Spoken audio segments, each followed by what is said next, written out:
Hi, JamesAnimalHarrison, back with Thursday Thoughts. Today we're going to derail just a little bit from what we've been talking about, which is a lot of drumming influences, although a couple might be mentioned.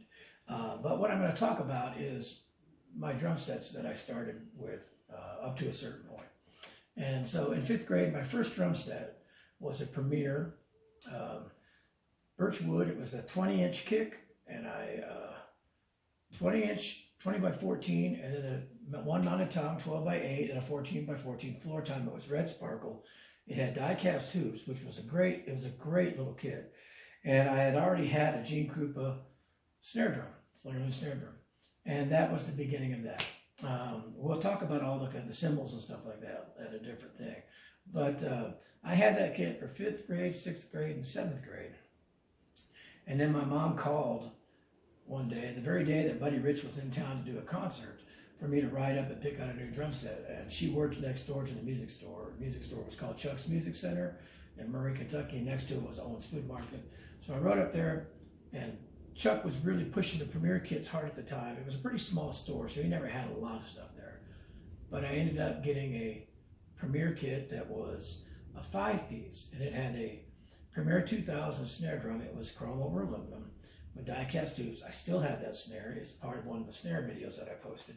And then I ended up buying a 22 by 14 kick drum, 12 by 8 tom, 13 by 9 tom, and then 16 by 16 floor tom. So I moved up in sizes, basically. And I picked a color called Gray Shimmer, which is kind of a grayish blue thing with these wavy lines and stuff in it. I thought it was pretty cool. Of course, it was a wrap covering. And those were mahogany shell. And excuse me, I said those first Premiers were birch. They were mahogany as well. So those were mahogany shells as well, with beechwood reinforcement hoops. And they had die-cast hoops as well. And then that was like a 5-piece kit. And I also had some bongos and timbales that I stuck around the kit when I played in my first band and whatnot, because I just wanted to use everything. And I used that kit 7th grade, 8th grade, and then when I was in 9th grade, my grandparents bought me a matching bass drum. And so I ended up turning that into a double bass kit. And I played that all through high school and into college. And when I first got into college, I had kind of gravitated heavy into the marching stuff and wasn't doing drum set as much. But what I was into, and some of the bands that I was listening to and wanted to copy, or the drummers that influenced me, were all drummers that had bigger bass drums and like the Buddy Rich setup. And since Buddy had always been a hero, and he had a 24-inch kick at the time, and then Phil Ehart of Kansas was a huge influence on me, and he had a 24-inch kick and a single rack and 2 floors, just like Buddy. And then John Bonham was when I kind of started getting into it that time, and he had a 26-inch kick and a 15-inch rack, and then 16 and 18-inch floor toms. So I decided to trade that drum set in. I kept the snare, traded the set in, and kept the hardware and stuff. And I bought a 24 by 14-inch birch shell Premier kit. I can't remember the name of the kit. I want to say it's Projector or something like that. Die-cast, well, not of the bass drum. 24 by 14-inch kick, and then a 14 by 10. So it was the same size as the snare, but 10 inches deep. 14-inch rack tom, that was the smallest tom. And then a 16 by 16 and 18 by 16 floor toms. They all had die-cast tubes. And they were kind of a cream color. And I always say it kind of looks like a country egg, but it was kind of like Eric Clapton's cream-colored Strat. It's kind of like that color. And it was a wrap on the Premier drums. And I played that kit for quite a while with different bands. Splitwater Creek, which will be another story that I'll come up into at some point. And then after that band, I had been reading Modern Drummer magazine, which was new at the time, newer.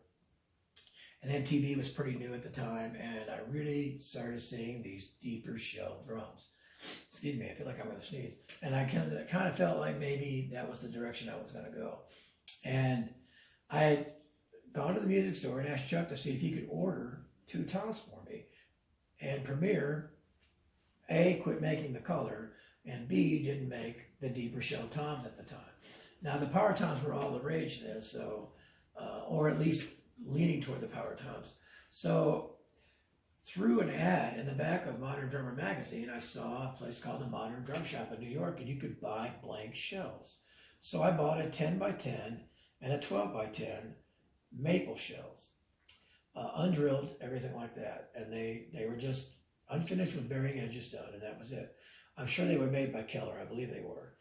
So those came in, and I ordered some hardware to go on it that was Premier and whatnot. And a friend of mine named Barry James had messed around and stained a kit with some mahogany oil, and it looked really good. So I thought, I'll take the wrap off of this Premier kit and make the kit mahogany color, because I always liked the kits that looked like fine furniture. So I stained the kit with mahogany oil and the new shells. So now, unfortunately, from a distance it looked great. Up close, the grain of the wood from the maple was not quite the same as the birch. The birch actually had more swirly, cool look stuff to it. But anyway, I stained the kit with mahogany oil, and that was my kit for quite a while. So it was a 10 by 10, a 12 by 10, 14 by 10 racks, 24-inch kick, 16 and 18-inch floor toms. And I played that for a while, and I'll probably try to include some pictures of that. And that led up to a point where, at that point, I was playing with a band, another band, a rock band, and I was teaching in a music store in Paducah called Broadway Music. And of course, through Modern Drummer, I kept seeing these Neil Peart ads when he had switched to Tom and was playing a Candy Apple Red set. And I just thought, man, that is the best looking kit. And then they got one of those in the store at Paducah. I couldn't afford the kit, but I did get to play on it at a clinic one time when they brought in Gary Shea and Danny Johnston from the band Alcatraz, and then I got to play drums with them at this clinic. I got to use that Tama kit, but just being behind that kit made me want something that color.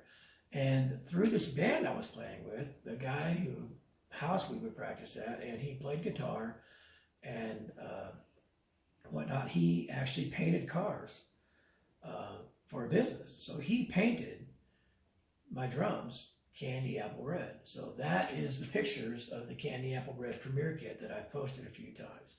I had them painted that way. So that kit with those 10, 12, 14, 16, 18, and the 24-inch kick, that kit carried me through many, many years. And actually, into my move to Idaho, I used it. I used it with Redstone. I had a three-sided double-tiered rack at one point. Then I canned that and went to a lower pearl drum rack. It was the black square one at the time. And I used that for a long, long time. I changed the snares and I added all kinds of cymbals, and that'll be something we'll get into at some point. But I basically played those Premier drums from 5th grade up until the early 90s in some way, shape, or form. And just through the necessity to get new drums and investigating and really testing out some, I really, really fell in love with these Yamaha drums. And so that was the beginning of me trying to get into the Yamaha family, so to speak, as an artist and an endorser and whatnot. But early on, up until the 90s, from the 70s to from when I started, it was Premier. So I'll post some pictures of those kits, but they were great kits. And in fact, once I moved to Idaho, I went to this little music store, and I can't remember if I mentioned this in the story or not, or I posted this at one point, but in the window of this store, stacked up in the back, was a replica of the exact kit I had when I first started. It was a red sparkle Premier with a 14-inch floor, 12-inch rack, and a 20-inch kick. And the finish was kind of cracked on it, everything like that, but I went in and bought the kit for $150 and refinished it. I still have that kit to this day, and I just wanted it because it was just like my first kit, but I had traded that in. So anyway, so I still have that Premier kit, and the funny story is I sold the big red Premier at one point, and sold it to a student who eventually ended up, I think he gave up drums or something and sold it to somebody else. Lo and behold, one day I'm on Craigslist, and I see that kit, and it's got somebody had painted some weird designs on it, but I recognized the kit. So I called him and I went in and bought it back. I still have it. I don't know why at this point. It's really more in the way. But it's still candy apple red. It's pretty scarred up now because it's gone through several different owners and whatnot. But and somebody painted some kind of symbol on it. I don't know what it is. But it's been put away. My whole intention was to refinish it again at some point, but I never did. But I still have that now. But basically, from the beginnings until the 90s, until I went to Yamaha, I played Premier. So there's a quick story on my Thursday thoughts about the drum. I have nothing bad to say about, pretty much have nothing bad to say about any drum company. Everybody makes good stuff. Everybody makes some stuff that's a little questionable when you get into the entry level. But they're way better designed than they were when I was young. You just had good and bad. Now you have many levels of quality. So anyway, there you go. My history of drum sets. Thanks.